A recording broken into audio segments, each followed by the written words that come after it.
Welcome to the second part of our research methodology course. In this video, we're exploring the foundational steps of the research process. We'll start by discussing how to define and formulate a research problem. This is the cornerstone of your study, where you identify the specific issue or question you want to investigate. We'll then look at the process of selecting a research problem, considering factors like relevance, feasibility, and originality. Next, we'll dive into the literature survey, a crucial step in understanding the existing body of knowledge in your field. We'll explore various sources, including reviews, treatises, monographs, and patents. We'll distinguish between primary and secondary sources and discuss their importance in building a comprehensive understanding of your topic. In today's digital age, the web is an invaluable resource for researchers. We'll share tips on effectively searching the web for scholarly information and how to evaluate online sources critically.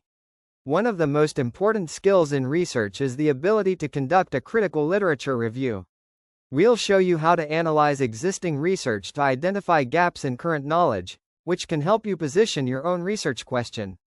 Finally, we'll touch on developing a working hypothesis based on your literature review, which will guide your research design and methodology. Defining and formulating the research problem. Defining and formulating the research problem is a crucial step in the research process. It involves identifying and clearly stating the issue or question that the research aims to address. Here's an overview of how to define and formulate the research problem. 1. Identify a broad area of interest. Start by identifying a broad area or topic of interest that aligns with your research goals, expertise, or curiosity. It could be a gap in knowledge, a practical problem, a phenomenon to be explored, or an opportunity for improvement. 2. Review existing literature. Conduct a thorough review of existing literature related to the chosen area of interest. This step helps you understand the current state of knowledge, identify gaps or unresolved issues, and gain insights into previous research conducted in the field. 3. Narrow down the focus. Based on the literature review, narrow down the focus of your research to a specific research problem or question. Consider the gaps, controversies, contradictions, or areas that need further investigation within the chosen field. Defining and formulating the research problem. Continued. 4. Make the problem clear and specific. Formulate the research problem in a clear and specific manner. The problem statement should be concise, focused, and capable of being addressed through research. It should reflect the unique contribution your research aims to make and the significance of the problem in the broader context. 5. Ensure feasibility. Assess the feasibility of addressing the research problem. Consider the available resources, data, time constraints, and ethical considerations. Ensure that the research problem is realistic and achievable within the given constraints. 6. Refine and revise. Continuously refine and revise the research problem statement as you gather more information and insights. Seek feedback from peers, mentors, or experts in the field to ensure clarity, relevance, and adequacy of the problem statement. 7. Formulate research questions or objectives. Based on the defined research problem, develop specific research questions or objectives that will guide your research efforts. Research questions should be focused, answerable, and aligned with the research problem. They serve as a roadmap for your research design and data collection. Research problem selection. Selecting a research problem is a critical step in the research process. It involves choosing a specific area of study or research question that is worth investigating and has the potential to contribute to existing knowledge. Here are some steps to help you in selecting a research problem. 1. Identify your interests and expertise. Start by considering your personal interests, passions, and expertise. Selecting a research problem that aligns with your interests will keep you motivated throughout the research process. 2. Conduct a literature review. Perform a comprehensive review of existing literature in your field of interest. This will help you identify gaps, unresolved issues, controversies, or areas that require further investigation. Look for research questions that have not been adequately addressed or areas where new insights are needed. 3. Brainstorm and generate ideas. Engage in brainstorming sessions to generate potential research problem ideas. Consider the practical relevance, societal impact, and scientific significance of the proposed problems. Discuss your ideas with mentors, peers, or experts in the field to gain valuable insights and feedback. Research problem selection. Continued. 4. Evaluate feasibility. Assess the feasibility of the research problem. Consider factors such as the availability of resources, including funding, data, and equipment, time constraints, and ethical considerations. Ensure that the research problem is realistic and can be effectively addressed within the available means. 5. Consider the scope and significance. Evaluate the scope and significance of the research problem. Determine if it is of sufficient importance and relevance to warrant investigation. Consider the potential impact of your research on the field, potential applications, or benefits to society. 6. Consult with experts. Seek guidance from experienced researchers, mentors, or experts in the field. They can provide valuable insights, suggest potential research problems, and help you evaluate the feasibility and significance of your ideas. 7. Refine and finalize the research problem. Based on the evaluation and feedback, refine and narrow down your research problem. Ensure that it is specific, well-defined, and capable of being addressed through research. The research problem should serve as a clear and focused guide for your research endeavors. Research problem definition. Defining the research problem is a crucial step in the research process as it lays the foundation for your study and guides your research efforts. Here are some steps to help you define the research problem effectively. 1. Identify the broad research area. Begin by identifying the general area or field of study that interests you. It could be a topic, issue, or phenomenon that you want to explore or investigate. Consider your personal interests, expertise, and the relevance of the area to your academic or professional goals. 2. Conduct preliminary research. Conduct preliminary research to gain a basic understanding of the chosen area. Read relevant literature, scholarly articles, reports, or other sources to familiarize yourself with the existing knowledge and identify gaps, unresolved issues, or unanswered questions. 3. Specify the research objectives. Clearly state the objectives or goals of your research. What do you aim to achieve through your study? Are you seeking to explain a phenomenon, explore a relationship, identify factors, develop a solution, or evaluate an existing practice? Ensure that your objectives are specific, measurable, achievable, relevant, and time-bound. SMART. Research problem definition. Continued. 4. Identify the research questions. Based on the research objectives, formulate specific research questions that you want to address. Research questions should be clear, concise, and focused. They should be answerable through empirical research and aligned with the broader research problem. 5. Consider significance and rationale. Assess the significance of the research problem. Why is it important to study? Consider the potential theoretical, practical, or societal implications of addressing the problem. Articulate the rationale for your study and explain why it is worth investigating. This will help justify the importance of your research. 6. Define the scope and boundaries. Clearly define the scope of your research. Specify the specific aspects, variables, populations, or contexts that your study will focus on. This will help in narrowing down the scope of your research and making it more manageable. Be realistic about what you can accomplish within the available resources and time. 7. Seek feedback and refine. Share your research problem with mentors, advisors, or colleagues and seek their feedback. Incorporate their suggestions, insights, and critiques to refine and improve the clarity and focus of your research problem. Literature survey. A literature review is a critical component in defining a research problem for several reasons. 1. Identifying existing knowledge. Literature review helps researchers gain a comprehensive understanding of the current state of knowledge on a particular topic. It allows them to identify key theories, concepts, and previous research findings related to their area of interest. This knowledge helps researchers avoid duplicating previous work and build upon existing knowledge. 2. Identifying research gaps. By examining the literature, researchers can identify gaps or unanswered questions in the existing body of knowledge. These gaps represent areas where further research is needed and provide the foundation for defining a research problem. The literature review helps researchers understand what has already been studied and what areas have not yet been explored, enabling them to formulate a research problem that fills these gaps. 3. Refining research questions. Through the literature review, researchers can refine their initial research questions and hypotheses.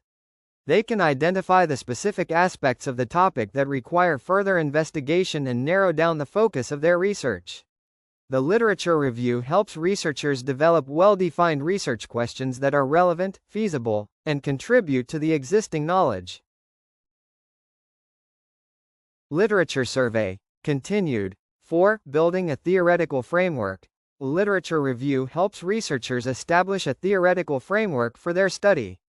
It provides them with a foundation of existing theories, models, and frameworks that can be used to guide their research. By reviewing the literature, researchers can identify the most appropriate theoretical perspectives and conceptual frameworks that align with their research problem. 5. Providing context and justification. Literature review allows researchers to place their research problem within the broader context of the field. It helps them understand the significance and relevance of their research in relation to previous studies. By citing relevant literature, researchers can provide a strong rationale for their research problem, demonstrating the importance of addressing the identified gaps in knowledge. Literature review. Primary and secondary sources. 1. Primary sources. Primary sources are original materials or first-hand accounts that provide direct evidence or data related to a research topic. These sources are created by individuals or entities directly involved in the event, research, or phenomenon being studied.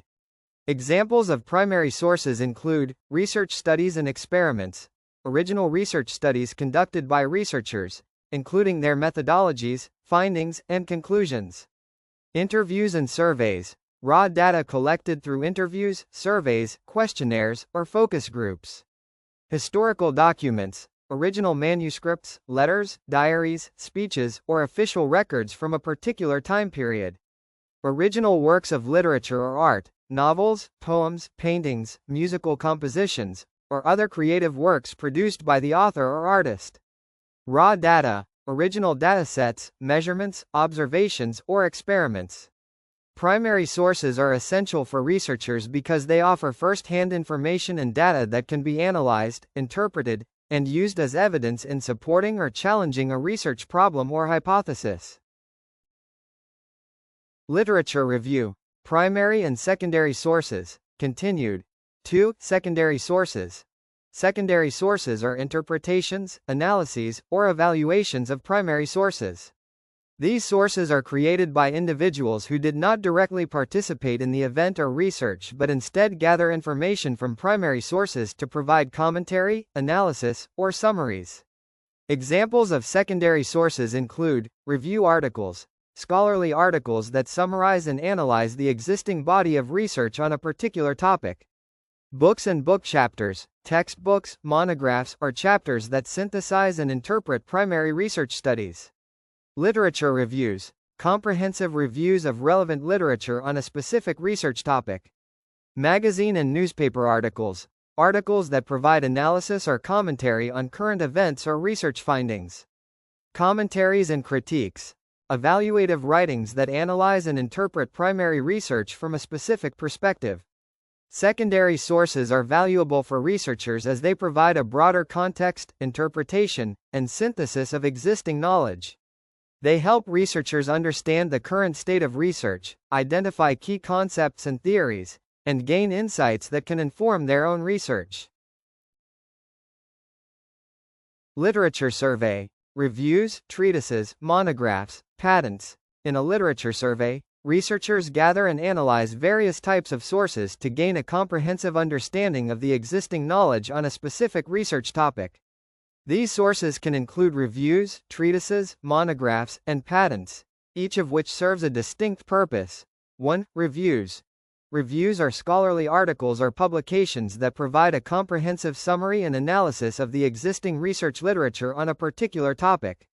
They aim to synthesize and critically evaluate multiple primary research studies, identifying trends, patterns, gaps, and controversies in the field. Reviews can be systematic, meta-analytic, or narrative in nature, and they often provide valuable insights into the current state of knowledge and future directions for research. 2. Treatises. A treatise is a comprehensive and in-depth scholarly work that provides a thorough analysis and discussion of a particular subject. Treatises are typically written by experts in the field and offer an authoritative examination of the topic.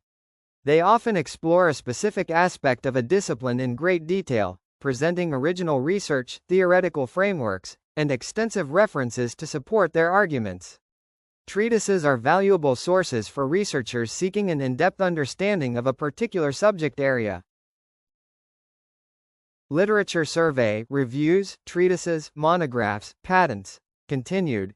3. Monograph. Monographs are scholarly books or extended written works that focus on a specific topic or research area. They are usually authored by a single researcher or a small group of experts. Monographs provide a detailed exploration of a subject, presenting original research findings, theoretical frameworks, and analysis. They are typically more extensive than articles and offer a comprehensive treatment of the topic. Monographs can serve as valuable resources for researchers seeking a thorough understanding of a specific research area. 4. Patents. Patents are legal documents that grant exclusive rights to inventors for their inventions. While patents primarily serve legal and commercial purposes, they can also be valuable sources of information for researchers. Patents contain detailed technical descriptions, diagrams, and specifications of inventions, providing insights into technological advancements and innovative solutions in various fields. Researchers can consult patents to understand the state of the art, identify emerging technologies, or explore potential applications for their own research. Literature survey. Web as a source, searching the web. In a literature survey, researchers often turn to the web as a valuable source of information. Searching the web allows researchers to access a wide range of online resources, including scholarly articles, conference papers, reports, books, theses, and other types of relevant publications. Here are some key considerations and approaches when using the web for a literature survey. 1. Search engines. Search engines like Google, Bing, and Yahoo are commonly used to find information on the web. Researchers can enter keywords or phrases related to their research topic and explore the search results. It is important to use specific and relevant search terms to obtain more accurate and targeted results. 2. Online databases. Many scholarly databases provide access to academic publications and research articles. Examples of widely used databases include PubMed, IEEE Explore, ACM Digital Library, ScienceDirect, and JSTOR. Researchers can search these databases directly by entering keywords, authors' names, or specific journal titles to find relevant scholarly literature. 3. Advanced search techniques. To refine search results and make them more specific, researchers can use advanced search techniques. These techniques include using Boolean operators, e.g., and, or, not, quotation marks to search for exact phrases, truncation or wildcards to capture variations of a term, and specifying search filters, e.g., publication date, author, journal. Literature survey. Web as a source, searching the web, continued. 4. Open access resources. Open access resources, such as institutional repositories, preprint servers, e.g., arXiv, bioRxiv, and open access journals, provide free access to scholarly articles and research outputs. Researchers can explore these resources to find relevant literature, especially if they need access to articles behind paywalls. 5. Online library catalogs. University libraries and other academic institutions often have online catalogs that researchers can search to find books, theses, dissertations, and other print materials that may not be available online. These catalogs provide information about the location and availability of physical resources. 6. Credibility and evaluation. When using the web for a literature survey, it is essential to critically evaluate the credibility and reliability of the sources. Researchers should assess the reputation of the websites, authors' credentials, publication dates, peer review processes, if applicable, and the presence of references and citations. Peer-reviewed journals and reputable academic institutions are generally more reliable sources of information. 7. Citation tracking. One useful technique when conducting a literature survey is citation tracking. Researchers can start with a relevant article or publication and examine its reference list to identify other sources that may be valuable for their research. Similarly, they can use citation databases, e.g., Google Scholar, Web of Science, to see who has cited a particular article or author, uncovering related publications and expanding their literature survey.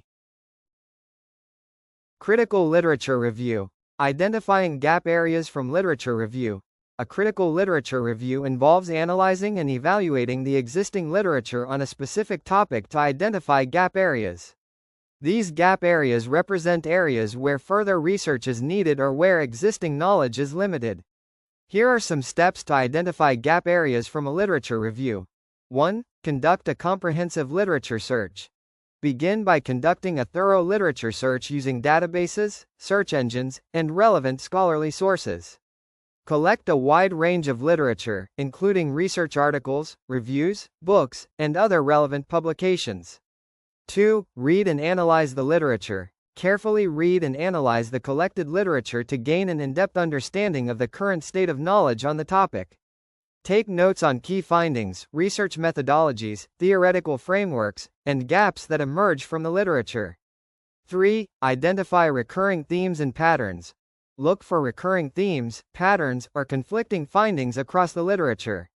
Pay attention to common research questions or issues that are repeatedly addressed or emphasized. These patterns can indicate areas where there may be a lack of consensus or where further investigation is needed. Critical literature review. Identifying gap areas from the literature review. Continued. 4. Evaluate the limitations of existing studies. Assess the limitations and weaknesses of the studies reviewed.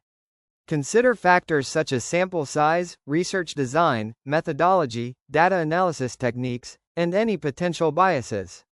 Identify areas where the current studies may have shortcomings or gaps in addressing the research topic. 5. Identify unanswered research questions. Look for research questions or issues that have not been adequately addressed or explored in the literature. Consider whether the existing studies have left certain aspects of the topic unanswered or have raised new questions that warrant further investigation. These unanswered research questions can indicate gap areas. 6. Consider emerging trends and developments. Pay attention to emerging trends, new theories, technologies, or methodologies mentioned in the literature. Identify areas where recent advancements have created opportunities for further research or where existing literature may not fully reflect the latest developments. Critical literature review. Identifying gap areas from literature review. Continued. 7. Compare and contrast different perspectives. Compare and contrast the viewpoints, arguments, and conclusions presented in the literature. Look for conflicting findings, divergent interpretations, or gaps in the existing theoretical frameworks. These discrepancies can highlight areas where further research is needed to reconcile or clarify conflicting perspectives. 8. Summarize and synthesize findings. Summarize your findings from the literature review and synthesize the identified gap areas. Group the identified gaps into coherent themes or categories based on the nature of the research problem or the specific aspects of the topic that require further investigation. 9. Justify the importance of the identified gap areas. Provide a rationale for why the identified gap areas are important and why they need to be addressed. Explain how addressing these gaps will contribute to the field, advance knowledge, or address practical implications. Justify the significance and relevance of the gap areas in the broader context of the research topic. Literature survey. Development of working hypothesis. A literature survey can contribute to the development of a working hypothesis by providing researchers with valuable insights, evidence, and context related to their research topic. Here are steps to incorporate the literature survey into the development of a working hypothesis. 1. Conduct a comprehensive literature review. Begin by conducting a thorough literature review to gather relevant research articles, books, and other publications related to your research topic. Read and analyze these sources to gain a comprehensive understanding of the existing knowledge and theories in the field. 2. Identify key concepts and theories. Pay attention to the key concepts, theories, and models discussed in the literature. Identify the main ideas and approaches that have been explored by previous researchers.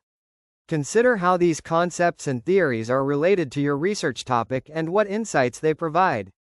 3. Identify gaps and inconsistencies. While conducting the literature survey, identify gaps, inconsistencies, or unanswered questions in the existing literature. Look for areas where the literature does not provide a clear consensus or where further research is needed. These gaps and inconsistencies can serve as starting points for developing your working hypothesis. 4. Formulate research questions. Based on the gaps and inconsistencies identified in the literature, develop specific research questions that will guide your research.